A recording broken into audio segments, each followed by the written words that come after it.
Hi guys, I'm Melissa Ryan. Welcome to my channel. I said the last video would be the last of this series, but I forgot to do smoking. Not smoking marijuana, smoking cigarettes. And I think I want to conjoin this with other sort of party drugs. That's fun. Freud said that smoking results from wanting affection, attention, nourishment from your mother. I love to ask smokers if they have issues with their mother. Sometimes they're honest, sometimes they're not. I'm pretty good at telling if people are lying. But I think there's a correlation, 100%. I personally smoke spliffs. And it's a very specific way of smoking because a lot of people who smoke marijuana, I feel, do like the bongs. I mean, I guess it's different for everybody. But I love spliffs. I love the act of it. I don't really like to smoke any other way. And I ask myself, do I want attention from my mother?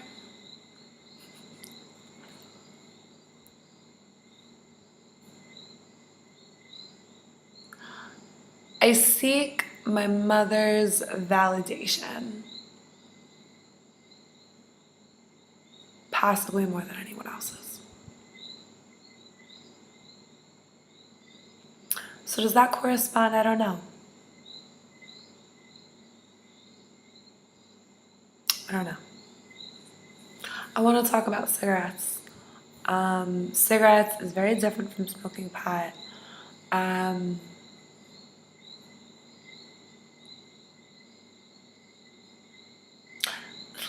I've heard so many things. A lot of people smoke cigarettes. I know a lot of people in my life who have given them up, currently are smoking them. It's all over the place. Cigarettes, you want to say it black and white, are pretty fucking awful for you. I used to roll tobacco in my spliffs. I would get organic tobacco. I smoked a regular, like, sort of Marlboro in my spliffs. Didn't like it, but I would in a pinch. It's pretty bad for you. Pretty bad for your lungs. For a long time, I was spitting up black gunk. Totally get it. However, this is just something to throw in there. I'm always very wary of when the government tells you to do something. Government tells you more and more what to do these days. And you should question it, 100%. I do believe you should be thinking for yourself. Whether you want to believe in the government or not, that's your choice. But don't be spoon-fed, okay? Just listen. I know people who believe the theory that the act of smoking helps you think.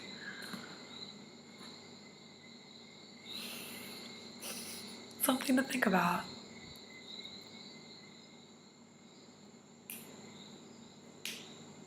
I've definitely sat and written, drank, smoked, chain smoked is what I want to say. There's something so fucking gratifying about it. And I can see how maybe it does help you think. My grandmother is almost 70, and she was a nurse in her younger days. And she was told to smoke cigarettes because it would help her get through long shifts, like 12-hour shifts. And I think they were more honest back then. I'm not saying go out and get yourself a smoking addiction. But like Native Americans smoke too. They smoke tobacco. I believe it was like sacred, herbal, ritual, spiritual tobacco.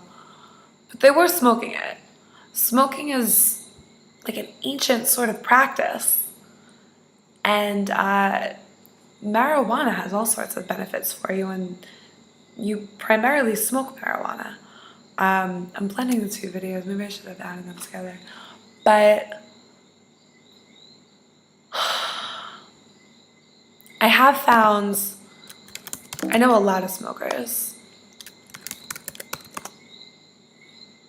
A lot of them will admit to issues with their mother.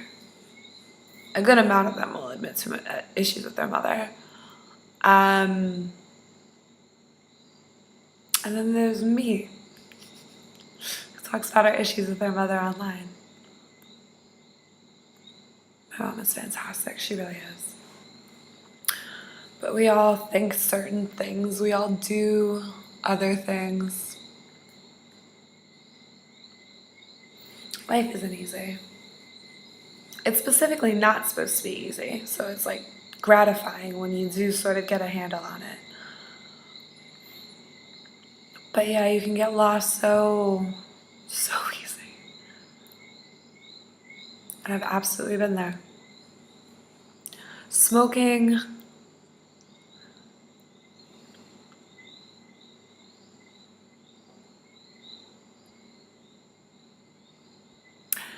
if you want to smoke, I urge you to smoke marijuana spliffs that you roll. It's far better than the chemicals and the additives that they put in regular packaged cigarettes. If you don't like marijuana, you can buy organic tobacco, and you can buy it off the internet and roll it your own, and I don't know, people think you're fucking cool and artsy. Or maybe I'll think you're cool and artsy, I don't know. But don't fuck around with Marlboros. Like, I don't know. Parliaments. I never smoked cigarettes, but I did put tobacco in spliffs for a long time. I want to talk about other sort of party drugs. I know a lot of people can get addicted to them. I mean, I used to party a lot more when I lived in Manhattan. I was younger. I liked Coke. I sound like the most stereotypical white girl. But yeah, I definitely liked Coke. And Coke is so popular these days. It's so popular in Manhattan. And very popular in strip clubs too. More and more people are asking if I could snort with them during privates and shit. I think it coincides with confidence issues, actually. Coke, I don't want to say it makes you feel invincible, but it makes you feel like you give a shit. And I mean, that's a great feeling. For me, I've worked in a strip club on Coke a few times, and I've said it before, it makes me the best stripper ever because generally, I'm not super outgoing. I don't like to go up and talk to people. It makes me a little uncomfortable. I prefer them to come to me. I usually sit myself in a pretty prominent area and I sit there. That's what I do, and I wait for them to approach me, which is pretty awful for a fucking stripper, but it works for me. I'm on Coke though. I make so much money. I'm bouncing around the room. I'm full of energy, and I've got this huge smile on my face. And yeah, I do really well, and that's because it boosts my confidence a lot. And I have a lot of confidence.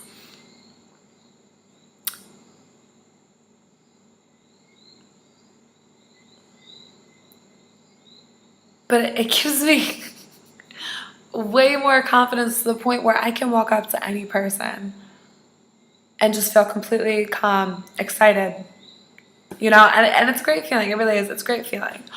But God, so many people use it so often, and it's just, I think it has to do with confidence issues. I think you need to work on your confidence levels.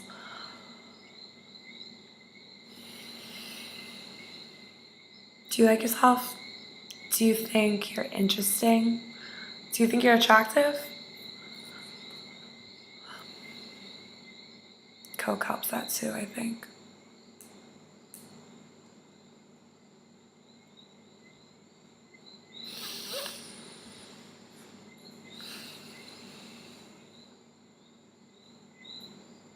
I want to say I wish I had all the answers, But really, even if I did and list them out here for you,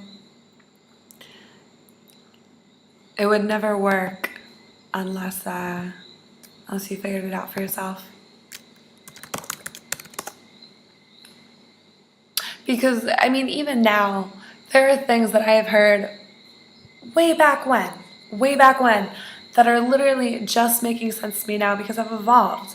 Because my brain can literally take in that sort of information now because it wasn't able to before.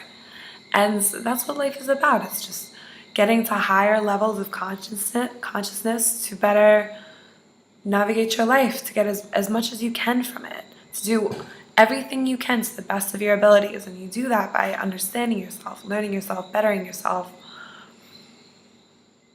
It's so important. And Coke, I'm not saying Coke isn't fun. I'm not saying Coke isn't to be enjoyed if you feel like fucking enjoying it, because believe me, I do not want to judge you or preach on that. But just be aware. Take note of how you feel and see how you can sort of incorporate that into your own life. Sometimes if I'm just really scared of something, I will physically and mentally push myself just to do it. Just to do it because I don't want to be held back. I really don't. And sometimes I need to let go, and sometimes I need to drink, and I need to smoke, and I need to do coke. And it's just, I need to do all those things. But enjoy it for the time and move on. Do not become stagnant in that because it brings you down. It really does.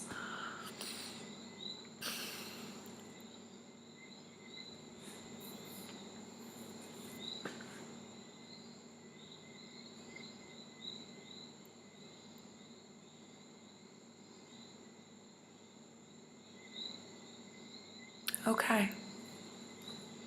I think I'm good now for the Understanding Addiction series right now. We did, just to recap, marijuana, food, alcohol, screen, coke, cigarettes. If you have any ideas, go ahead and write me. If I feel like I could shed some light, I'd love to do a video on it. So yeah, give me a shout. Love to hear from you. I hope you have a good night. I'm having a good night. I like talking about this shit, I don't know. I was doing some research on my astrological chart, and I found out that I could, I have a lot of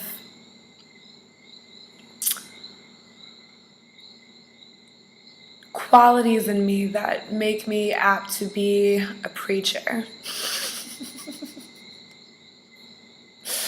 A preacher on how to change your life, perhaps?